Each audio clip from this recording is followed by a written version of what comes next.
வணக்கம். ஜெயா பிளஸ் செய்திகளுக்காக கார்த்திகா. விரிவான செய்திகளை பார்ப்பதற்கு முன்னதாக தலைப்புச் செய்திகளை பார்க்கலாம்.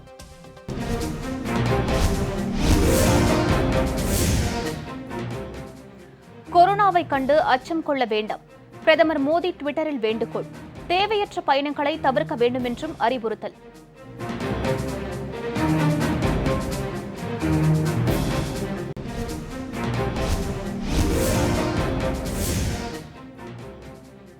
கொரோனா வைரஸ் தாக்கம் எதிரொலி 26 ஐரோப்பிய நாடுகளில் இருந்து அமெரிக்காவுக்கு யாரும் வர வேண்டாம் என அதிபர் டிரம்ப் அறிவுறுத்தல்.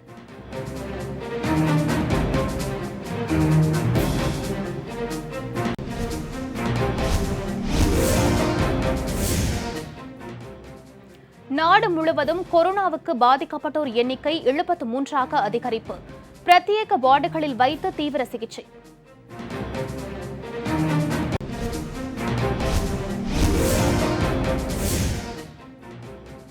சிஏஏ போராட்டக்காரர்கள் குறித்த பதாதைகளை அகற்றக் கோரி அலகாபாத் உயர்நீதிமன்றம் உத்தரவு.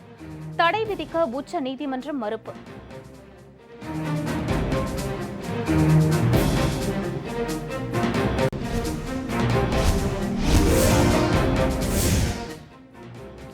டெல்லி கலவரத்தில் காவல்துறை அதிகாரி கொலை செய்யப்பட்ட வழக்கில் 7 பேர் கைது. வன்முறை தொடர்பாக 200க்கும் மேற்பட்டோரை கைது செய்து காவல்துறை நடவடிக்கை.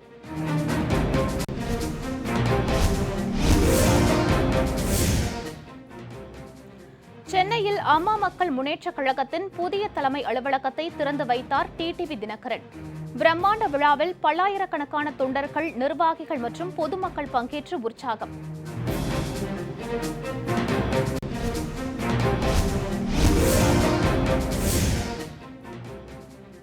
இந்திய பங்கு வர்த்தகத்தில் வரலாறு காணாத வீழ்ச்சி. சென்செக்ஸ் 2919 புள்ளிகள் வீழ்ச்சியுடன் நிறைவு.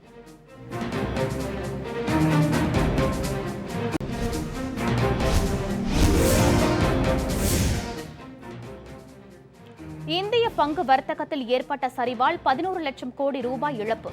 2008ஆம் ஆண்டுக்கு பிறகு மிகப்பெரிய வீழ்ச்சியை சந்தித்துள்ளதாக கவலை.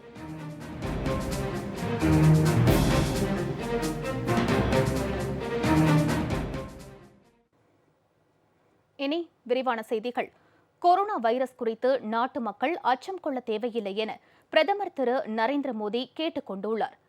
பிரதமர் திரு நரேந்திர மோடி தனது ட்விட்டர் பக்கத்தில் வெளியிட்டுள்ள செய்தியில் கொரோனா வைரஸ் குறித்து அச்சம் கொள்ள வேண்டாம் என்றும் முன்னெச்சரிக்கை நடவடிக்கைகள் மேற்கொள்ளப்பட்டு வருவதாகவும் தெரிவித்துள்ளார். வரும் நாட்களில் மத்திய அமைச்சர்கள் யாரும் வெளிநாடு செல்ல மாட்டார்கள் என்றும் அவசியமற்ற வெளிநாட்டு பயணங்களை மக்கள் தவிர்க்க வேண்டும் என்றும் கேட்டுக் கொண்டுள்ளார். கொரோனா பரவலை தடுக்கவும் அனைவரது பாதுகாப்பை உறுதி செய்யும் விதத்திலும் பொது இடங்களில் அதிக அளவில் கூடுவதை தவிர்க்க வேண்டும் என்றும் திரு மோடி வலியுறுத்தியுள்ளார். கொரோனா வைரஸ் தாக்கத்தை மத்திய அரசு தீவிரமாக கண்காணித்து வருவதாகவும் மக்களின் பாதுகாப்பை உறுதி செய்ய மாநிலங்களும் நடவடிக்கை எடுத்து வருவதாகவும் குறிப்பிட்டுள்ளார். மத்திய பிரதேசத்தில் ராஜினாமா செய்துள்ள 22 எம்எல்ஏக்கள் நாளை நேரில் ஆஜராக வேண்டும் என சபாநாயகர் உத்தரவிட்டுள்ளார். மத்திய பிரதேசத்தில் கமல்நாத் அரசுக்கு எதிர்ப்பு தெரிவித்து திரு ஜோதிராதித்ய சிந்தியா காங்கிரஸில் இருந்து விலகி பாஜகவில் இணைந்துள்ளார். ஜோதிராதித்ய சிந்தியா ஆதரவு எம்எல்ஏக்கள் 22 பேர் பதவியை ராஜினாமா செய்தனர். இதனால் கமல்நாத் அரசுக்கு நெருக்கடி ஏற்பட்டுள்ளது.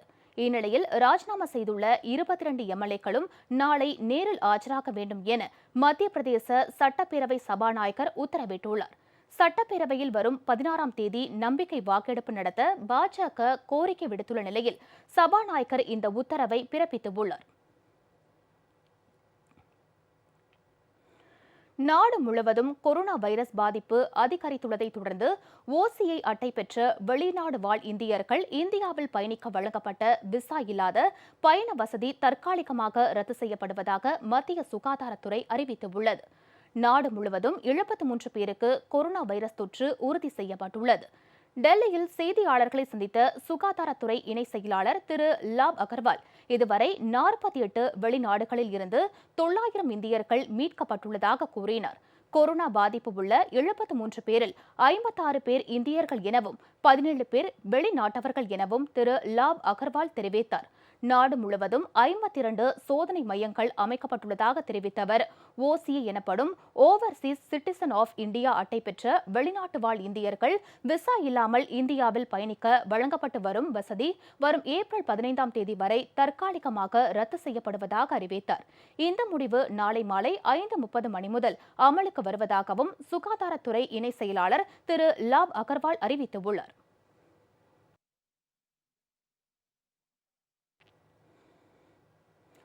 கொரோனா வைரஸ் பரவல் எதிரொலியாக தமிழகத்தின் பல இடங்களில் பள்ளி கல்லூரி மாணவர்கள் கொரோனா வைரஸ் விழிப்புணர்வு பேரணியில் ஈடுபட்டனர்.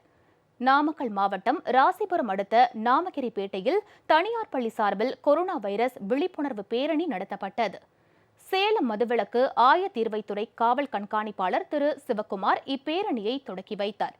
பேரணியாக சென்ற மாணாக்கர்கள் முகக்கவசம் அணிய வேண்டும், கைகளை கழுவி சுத்தமாக வைத்திருக்க வேண்டும் உள்ளிட்ட விழிப்புணர்வு வாசகங்கள் அடங்கிய பதாதைகள் ஏந்தியபடி சென்று பொதுமக்களுக்கு துண்டு பிரசுரங்களை வழங்கினர். தருமபுரி அரசு மருத்துவக் கல்லூரி மருத்துவமனையில் நோயாளிகள் மற்றும் மருத்துவமனைக்கு வரும் பொதுமக்களுக்கு கொரோனா வைரஸ் குறித்து விழிப்புணர்வு ஏற்படுத்தப்பட்டது. மருத்துவமனைக்கு வரும் நோயாளிகளுக்கு மருத்துவமனை நிர்வாகம் சார்பில் கிருமி நாசினி வழங்கப்பட்டு கைகளை சுத்தமாக வைத்துக் கொள்ளும்படி அறிவுறுத்தப்பட்டது.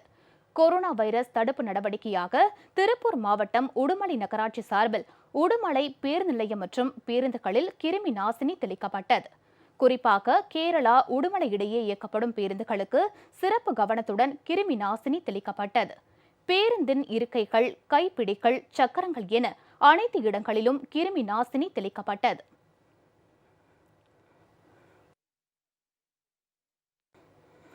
கொரோனா வைரஸ் பரவலின் தீவிரம் சீனாவில் முடிவுக்கு வந்துள்ளதாக அந்நாட்டு சுகாதாரத்துறை அறிவித்துள்ளது. கொரோனா தாக்குதலுக்கு ஆளானவர்களில் 70% பேர் குணமடைந்துள்ளதாக தெரிவிக்கப்பட்டுள்ளது. சீனாவின் ஹுகான் நகரில் முதலில் கண்டறியப்பட்ட கொரோனா வைரஸ் தற்போது உலகம் முழுவதும் 100 நாடுகளுக்கு மேல் பரவி 1,00,000க்கும் அதிகமானோரை தாக்கியுள்ளது. இதனிடையே கொரோனாவில் இருந்து சீனா மீள்வதாகவும் பிற உலக நாடுகள் தீவிரமாக பாதிக்கப்பட்டு வருவதாகவும் உலக சுகாதார நிறுவனம் தெரிவித்துள்ளது. கடந்த 2 வாரங்களில் சீனாவிற்கு வெளியே கொரோனா பரவல் 13 மடங்கு அதிகரித்துள்ளதாக கூறியுள்ளது. இந்நிலையில் கொரோனா வைரஸ் பரவலின் தீவிரம் சீனாவில் முடிவுக்கு வந்துள்ளதாக அந்நாட்டு சுகாதாரத்துறை அறிவித்துள்ளது. கொரோனா வைரஸால் பாதிக்கப்பட்டிருந்த 80,000க்கும் மேற்பட்டவர்களில் 70% பேர் நோய் தாக்கத்தில் இருந்து முழுமையாக மீண்டு வீடு திரும்பியுள்ளதாக சீன சுகாதாரத்துறை தெரிவித்துள்ளது.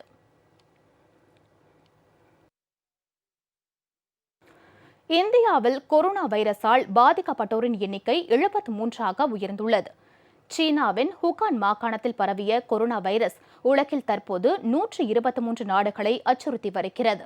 அந்நாட்டில் கொரோனா தொற்றால் பாதிக்கப்பட்டவர்களின் எண்ணிக்கையும் 80,796ஆக உயர்ந்துள்ளது. உலகளவில் பலி எண்ணிக்கை 4,627ஆகவும் பாதிக்கப்பட்டவர்களின் எண்ணிக்கை 1,26,139ஆகவும் அதிகரித்துள்ளது. இந்நிலையில் இந்தியாவில் கொரோனா வைரஸால் பாதிக்கப்பட்டோரின் எண்ணிக்கை 73ஆக உயர்ந்துள்ளது. இந்தியர்கள் 56 பேரும் வெளிநாட்டினர் 17 பேரும் கொரோனா உறுதி செய்யப்பட்டு சிகிச்சை அளிக்கப்பட்டு வருவதாக தகவல் தெரிவிக்கப்பட்டுள்ளது. குடியுரிமை திருத்த சட்டத்திற்கு எதிராக போராடியவர்கள் குறித்த பதாதைகளை உடனடியாக அகற்றக்கோரி அலகாபாத் உயர்நீதிமன்ற தீர்ப்புக்கு தடை விதிக்க உச்சநீதிமன்றம் மறுப்பு தெரிவித்துள்ளது. குடியுரிமை திருத்த சட்டத்திற்கு எதிராக போராடியவர்களின் புகைப்படங்கள் மற்றும் விவரங்களை பதாதைகளில் அச்சடித்து லக்னோ, ஹஸ்ரத்கட் ஆகிய பகுதிகளில் உள்ள முக்கிய சாலைகளில் உத்தரப்பிரதேச அரசு பொதுமக்கள் பார்வைக்கு வைத்திருந்தது. இந்த விவகாரத்தை தாமாக முன்வந்து விசாரணைக்கு எடுத்துக்கொண்ட அலகாபாத் உயர்நீதிமன்றம் யோகி ஆதித்யநாத் அரசுக்கு கடும் கண்டனம் தெரிவித்ததோடு பதாதைகளை உடனடியாக அகற்ற உத்தரவிட்டது. இந்த உத்தரவை எதிர்த்து உத்தரப்பிரதேச அரசு உச்சநீதிமன்றத்தில் மேல்முறையீடு செய்தது. ஹோலி பண்டிகை விடுமுறை என்பதால் விடுமுறை கால சிறப்பு அமர்வில் இந்த மனு விசாரணைக்கு வந்தது. உத்தரப்பிரதேச அரசின் நடவடிக்கையை ஆதரிக்க எந்தவித சட்டமும் இல்லை என தெரிவித்த உச்சநீதிமன்றம் அலகாபாத் உயர்நீதிமன்றத்தின் உத்தரவுக்கு தடை விதிக்க மறுத்ததோடு 3 நீதிபதிகள் கொண்ட அமர்வுக்கு மாற்றி உத்தரவிட்டது. புதிய அமர்வு விசாரிக்கும் வரை பதாதைகள் அகற்றப்பட மாட்டாது என உத்தரப்பிரதேச அரசு அறிவித்துள்ளது.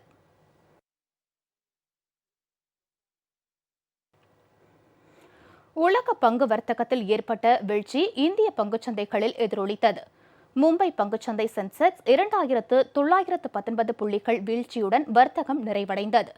உலகையே அச்சுறுத்தி வரும் கொரோனா வைரஸ் பாதிப்பு, ஐரோப்பியர்கள் அமெரிக்கா வருவதற்கு விதிக்கப்பட்ட தடை உள்ளிட்ட காரணங்களால் உலக பங்குச்சந்தையில் சரிவு ஏற்பட்டது.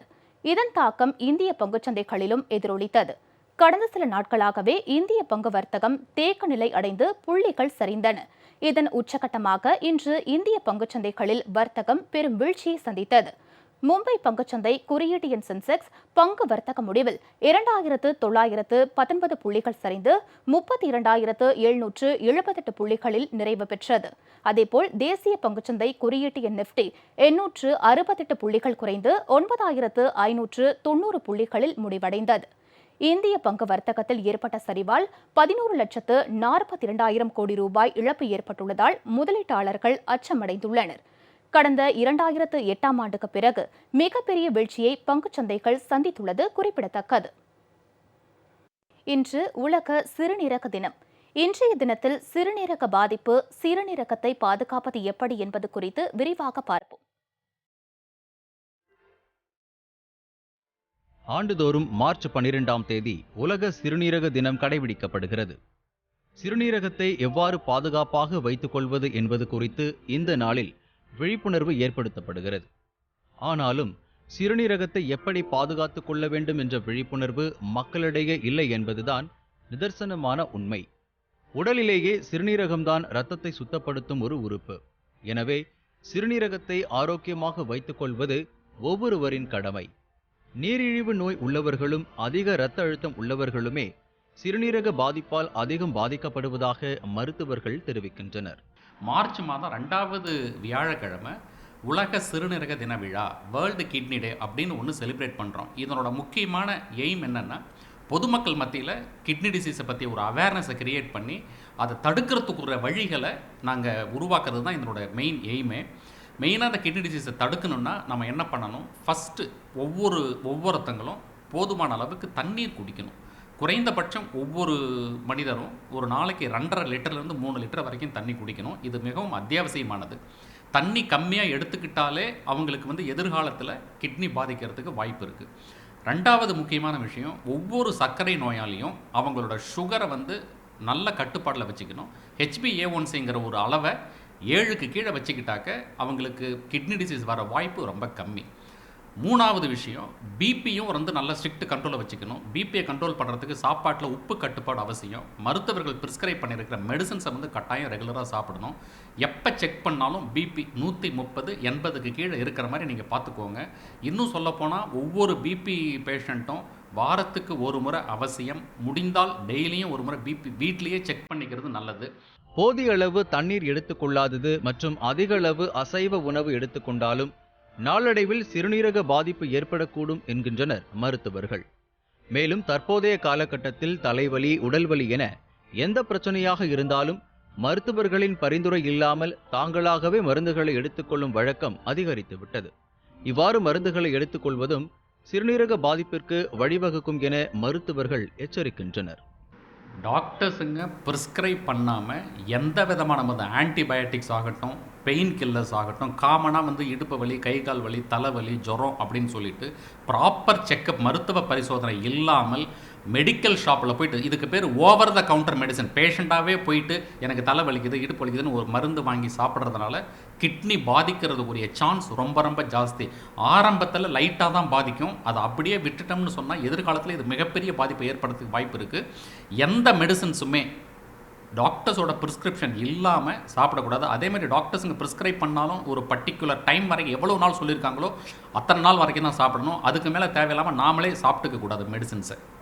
சிறுநீரகம் சீராக இயங்குவதற்கு தினமும் உடற்பயிற்சி மேற்கொள்வது, நீர்ச்சத்து அதிகமுள்ள உணவுகள், காய்கறி மற்றும் பழங்களை எடுத்துக்கொள்வது அவசியம். நீரிழிவு நோய் உள்ளவர்கள் சர்க்கரை அதிகமுள்ள உணவுகளை சாப்பிடுவதை தவிர்க்க வேண்டும். மேலும் அதிக இரத்த அழுத்தம் சிறுநீரகத்தை பாதிக்கும் என்பதால் அவ்வப்போது இரத்த பரிசோதனை மற்றும் இரத்த அழுத்தத்தை பரிசோதித்துக் கொள்வதும் அவசியம். உணவுப் பொருட்கள் மூலம் இரத்தத்தில் வேதிப்பொருட்கள் சேர்வதும் சிறுநீரக செயலிழப்புக்கு முக்கிய காரணம். எனவே குளிர்பானங்கள், பீஸா, பர்கர் போன்ற துரித உணவுகளை தவிர்ப்பதும் நல்லது. ஜயா பிளஸ் செய்திகளுக்காக ஒளிப்பதிவாளர் அமல்ராஜுடன் செய்தியாளர் தாமோதரன்.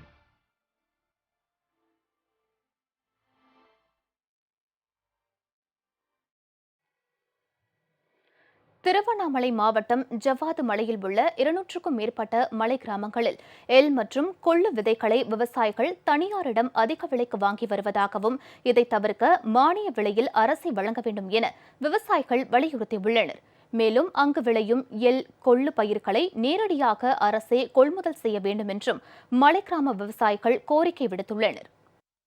எங்களுக்கு இந்த எள்ளு உழுவுல் இதுதான் நாங்கள் பயிர் பண்ணியிருக்கிறோம். இதுக்கு முன்னாடி சாம அறுவடை பண்ணோம். சாம அறுவடை பண்ணதுமே அப்படியே உழுவுல் போட்டுடுவோம். உழுவுல் போட்டு உழுவுல் எள்ளு 2 தான் போடுவோம். இது தனி நபருக்கு தான் நாங்கள் கொள்முதல் செய்கிறோம். அவங்க கம்மி ரேட்டில் கேட்குறாங்க. ஒரு ஆள் 45 இல்லை 50 இப்படி கேட்பாங்க. அதில் யாருக்கு கொஞ்சம் கூடுதலாக இருக்கோ அவங்களுக்கு கொடுப்போம்.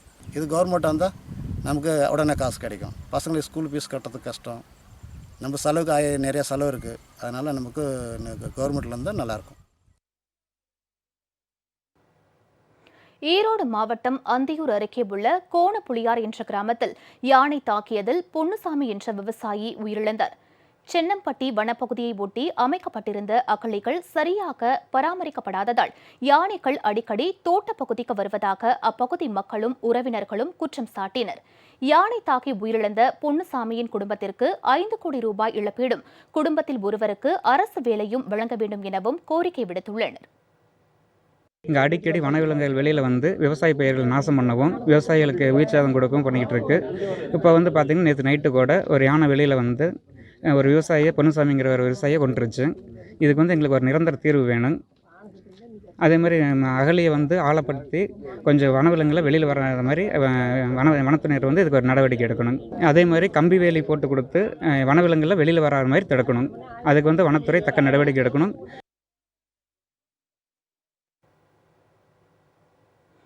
மாண்புமிகு அம்மா பிறந்தநாளை ஒட்டி அமமுக சார்பில் தெருமுனை பிரச்சார கூட்டம் மற்றும் நலத்திட்ட உதவிகள் வழங்கப்பட்டன. தஞ்சை வடக்கு மாவட்ட அம்மா பேரவை சார்பில் கும்பகோணம் அருகே சோழபுரத்தில் நடைபெற்ற தெருமுனை பிரச்சாரத்தில் 400க்கும் மேற்பட்ட ஏழை எளிய மக்களுக்கு வேட்டி சேலை உள்ளிட்ட நல உதவிகள் வழங்கப்பட்டன. மாவட்ட கழக துணை செயலாளர் திரு வடிவேல் பாண்டையார், திருப்பனந்தாள் ஒன்றிய செயலாளர் திரு பொன்தா மனோகரன் உள்ளிட்ட நிர்வாகிகள் கலந்து கொண்டனர். வேலூர் புறநகர் மாவட்ட கழகம் சார்பில் குடியாத்தம் பகுதியில் அம்மா பிறந்தநாளை ஒட்டி ஏழை எளியோருக்கு நலத்திட்ட உதவிகளை வேலூர் புறநகர் மாவட்ட செயலாளரும் குடியாத்தம் முன்னாள் சட்டமன்ற உறுப்பினருமான ஜெயந்தி பத்மநாபன் வழங்கினார். மேலும் அன்னதானம் மற்றும் பள்ளி மாணவர்களுக்கு கல்வி உபகரணங்கள் வழங்கப்பட்டன. நகர கழக செயலாளர் சேவல் திரு நித்யானந்தம் உள்ளிட்ட நிர்வாகிகள் கலந்து கொண்டனர். சென்னையை அடுத்த பனையூரில் நடிகர் விஜய் வீட்டில் நடைபெற்ற வருமான வரித்துறை சோதனையின் போது ஆவணங்களுக்கு வைக்கப்பட்டிருந்த சீல் இன்று அகற்றப்பட்டு விசாரணை நடத்தப்பட்டது. சென்னையை அடுத்த பனையூரில் உள்ள நடிகர் திரு விஜய் வீட்டில் கடந்த மாதம் சோதனை நடத்திய வருமான வரித்துறை அதிகாரிகள் சில ஆவணங்களை வெளியே எடுத்து செல்ல தடை விதிக்கப்பட்டு அவற்றிற்கு சீல் வைக்கப்பட்டது.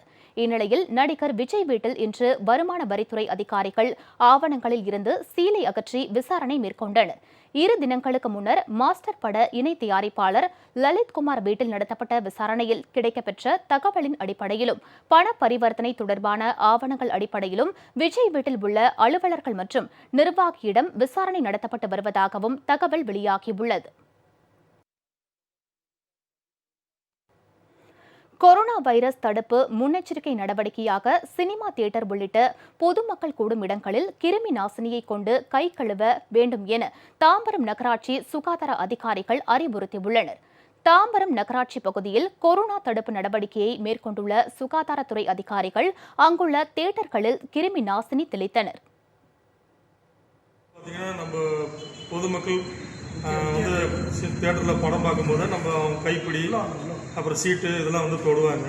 அதில் தொற்று நோய் இருக்கலாம், இல்லை எல்லாமே இருக்கலாம். அதனால் முன்னெச்சரிக்கையாக நம்ம அந்த லைசால் 2.5% ஒரு கிருமி நாசினி இருக்குங்க.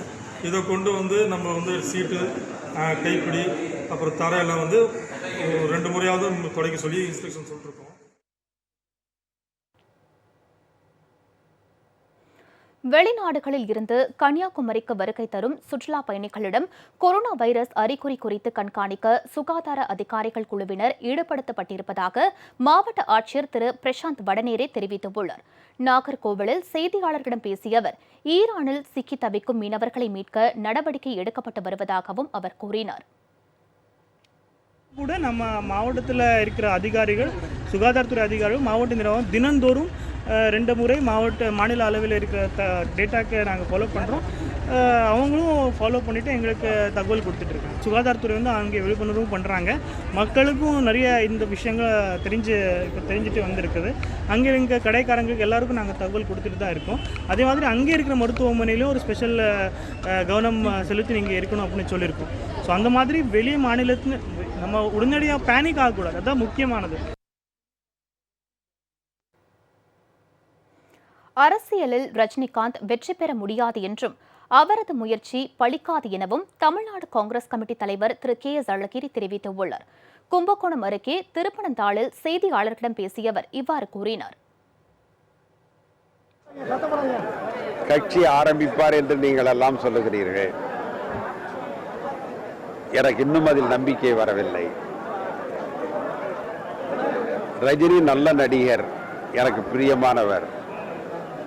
ஆனால் அவர் எம்ஜிஆர் அல்ல.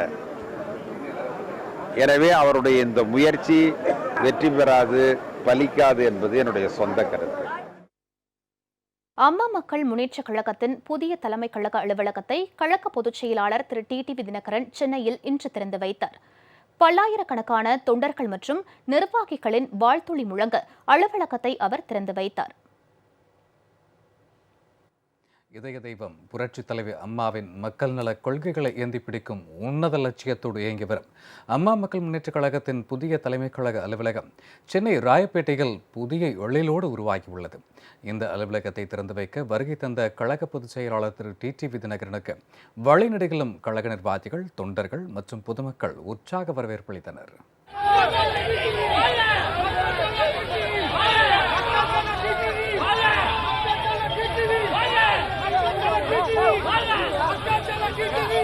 தலைமை கழக அலுவலக வளாகத்தில் நிறுவப்பட்டுள்ள பிரம்மாண்ட கொடிக்கம்பத்தில் கழக கொடியினை திரு டிடிவி தினகரன் ஏற்றி வைத்தார்.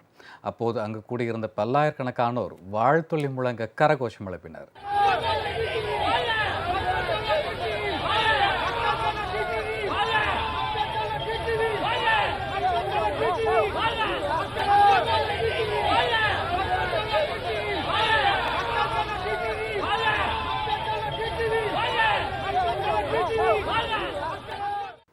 பல்லாயிரக்கணக்கான தொண்டர்கள் மத்தியில் உரையாற்றிய திரு டிடிவி தினகரன் தமிழகத்தில் மீண்டும் அம்மா ஆட்சியை அமைப்போம் என சூளுரைத்தார்.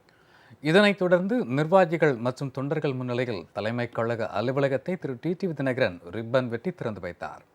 தலைமை கழக அலுவலகத்தில் அலங்கரித்து வைக்கப்பட்டிருந்த தந்தை பெரியார், பேரறிஞர் அண்ணா, புரட்சி தலைவர் எம்ஜிஆர், மாண்புமிகு அம்மா ஆகியோரின் திருவுருவ படங்களுக்கு திரு டிடிவி தினகரன் மலர் தூவி மரியாதை செலுத்தினார். புதிய தலைமை கழக அலுவலகத்தில் பணிகளை தொடங்குவதற்கு அடையாளமாக திரு டிடிவி தினகரன் ஆவணங்களில் கையெழுத்திட்டார். இந்நிகழ்ச்சியில் கழக நிர்வாகிகள், தொண்டர்கள், பொதுமக்கள் என பல்லாயிரக்கணக்கானோர் பங்கேற்றனர். இந்தியாவில் கொரோனா வைரஸ் பரவியதன் எதிரொலியாக வெளிநாட்டு சுற்றுலா பயணிகளுக்கான விசாக்களை மத்திய அரசு ரத்து செய்துள்ளது. இந்தியாவிலும் கொரோனா வைரஸ் பரவி வருவதன் காரணமாக ஏப்ரல் 15ஆம் தேதி வரை வெளிநாட்டு சுற்றுலா பயணிகள் வருகைக்கு மத்திய அரசு தடை விதித்துள்ளது. தூதரக விவகாரங்கள், ஐநா உள்ளிட்ட சர்வதேச அமைப்பின் அதிகாரிகளுக்கான விசா, வேலைவாய்ப்பு விசா தவிர அனைத்து விசாக்களும் ஏப்ரல் 15ஆம் தேதி வரை தற்காலிகமாக ரத்து செய்யப்படுவதாக அறிவிக்கப்பட்டுள்ளது. கடந்த பிப்ரவரி 14ஆம் தேதிக்கு பின்பு கொரோனா பாதித்த நாடுகளில் இருந்து இந்தியாவுக்கு வருகை தந்த பயணிகளை 14 நாட்கள் மருத்துவ கண்காணிப்பில் வைக்கவும் மத்திய சுகாதாரத்துறை அமைச்சகம் அறிவுறுத்தியுள்ளது. ராஜினாமா செய்த 19 மத்திய பிரதேச எம்எல்ஏக்களும் பாஜகவினரால் பிணை கைதிகளாக வைக்கப்பட்டுள்ளதாகவும் அவர்களை விடுதலை செய்யாவிட்டால் உச்சநீதிமன்றத்தில் வழக்கு தொடரப்படும் எனவும் காங்கிரஸ் கட்சி தெரிவித்துள்ளது. மத்திய பிரதேச முதலமைச்சர் திரு கமல்நாத்துடன் இருந்த மோதல் பெரிதானதை தொடர்ந்து காங்கிரஸ் முன்னணி தலைவராக இருந்த ஜோதிர் ஆதித்ய சிந்தியா கட்சியில் இருந்து விலகினார்.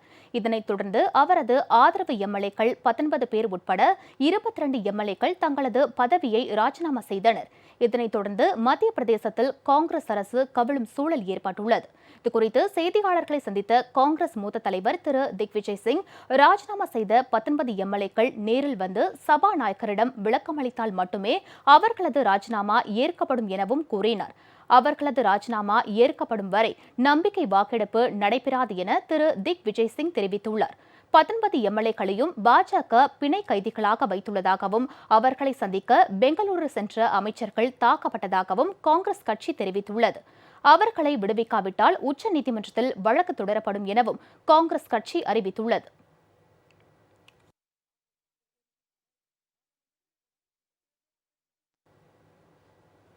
இனி மேலும் சில நிகழ்வுகளை வேக செய்திகளாக காண்போம்.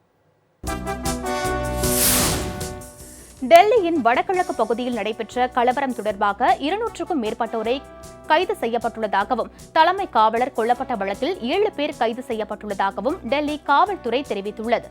கலவரம் தொடர்பாக 712 முதல் தகவல் அறிக்கை பதிவு செய்யப்பட்டுள்ளதாகவும் 200க்கும் மேற்பட்டோர் மீது வழக்கு பதிவு செய்யப்பட்டுள்ளதாகவும் தெரிவிக்கப்பட்டுள்ளது.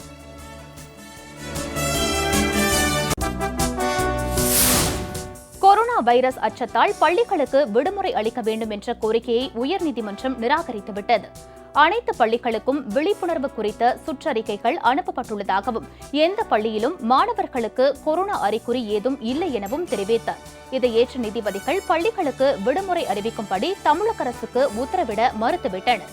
அதே சமயம் கொரோனா வைரஸ் பரவாமல் தடுக்க தேவையான நடவடிக்கைகளை தொடரும்படி தமிழக அரசுக்கு அறிவுறுத்திய நீதிபதிகள் வழக்கை முடித்து வைத்தனர். திருப்பூர் மாவட்டம் உடுமலையை அடுத்த மறையூர் பகுதியில் காட்டு யானைகள் புகுந்து சுமார் 2 ஏக்கரில் அறுவடைக்கு தயாராக இருந்த கரும்பு பயிர்களை நாசம் செய்துள்ளது. இதனால் சுமார் 5 லட்சம் ரூபாய் வரை நஷ்டம் ஏற்பட்டுள்ளதாக விவசாயிகள் வேதனை தெரிவித்துள்ளனர். மேலும் உரிய இழப்பீடு வழங்க வேண்டும் என்றும் யானைகளை ஊருக்குள் வராமல் தடுக்க வனத்துறையினர் தீவிர ரோந்து பணியில் ஈடுபட வேண்டும் எனவும் விவசாயிகள் கோரிக்கை விடுத்துள்ளனர். ராமநாதபுரம் மாவட்டம் பரமக்குடி அருகே பூரண புஷ்கலா சமேத தடியார் உடைய ஐயனார் கோவில் தெப்பத் திருவிழா வெகு விமர்சையாக நடைபெற்றது. நயினார் கோவிலை அடுத்த ராதாபுளியில் உள்ள இக்கோவிலில் முதலாக நடைபெறும் தெப்பத் திருவிழாவில் யாகசாலை பூஜையுடன் வேத மந்திரங்கள் முழங்க சுவாமிகளின் திருக்கல்யாண வைபவம் நடைபெற்றது. வண்ண மலர்களால் அலங்காரம் செய்யப்பட்டு திருவீதி உலா கொண்டுவரப்பட்ட சுவாமிகள் அலங்கரிக்கப்பட்ட தெப்ப தேரில் பக்தர்களுக்கு காட்சியளித்தனர்.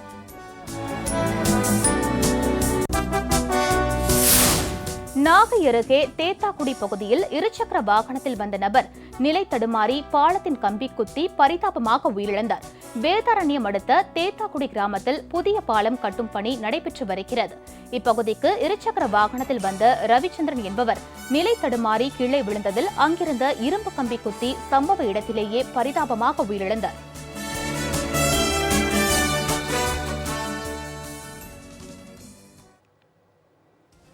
செய்திகள் நிறைவடைந்தன. அடுத்தடுத்த நிகழ்வுகளுக்கு தொடர்ந்து பாருங்கள் ஜெயா பிளஸ் செய்தி சேனல்.